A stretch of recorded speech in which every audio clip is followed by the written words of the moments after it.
morning, everybody. Welcome to another day of Market Report brought to you by Mike Bjork. Today is Thursday, February 12th. Hey, we got a few economic news to go over today. We'll start off with the weekly jobless claims. As you can see, we had 279,000 people apply for unemployment last week. Forecast for this week was supposed to have a slight uptick to 296,000, and we exceeded that at 304,000. We also got the retail sales for the month of January.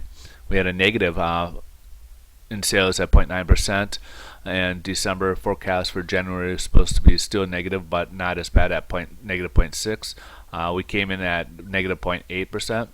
Now, if you exclude the big ticket items and like autos, we had a negative 0.9% also in December, and the forecast for January was 0.07%, and we came in at another 0.9%.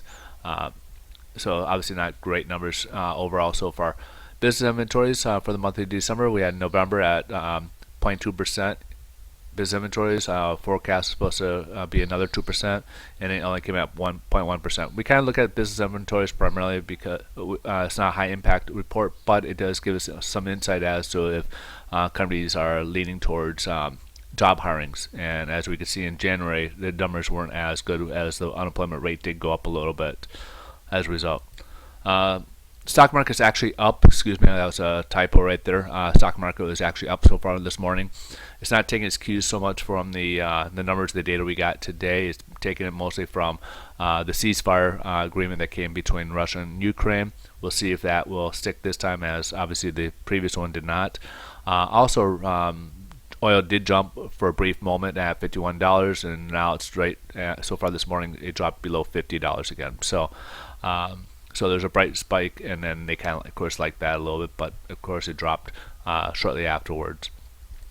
We are having a little bit better day today in terms of bond market. We are up about 3 basis points, which we're seeing a little bit better pricing today and interest rate, so that's a good thing.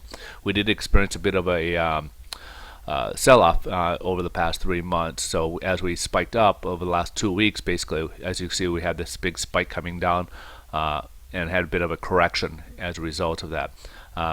We may test this floor here, assuming that's where we kind of land, and before we go back upwards. So there's a good chance we could be going back up and regain some of regain some of that as we lost, as we got probably a lot more technical, some difficulties lying up ahead economic-wise, especially with Greece playing out, especially with Russia, Ukraine, so many different things that could play into it that we could could help us out a little bit. All right, folks, you guys have a wonderful day. Thanks so much for watching. We'll look forward to seeing you guys tomorrow. Have a great day. Again, thanks for watching.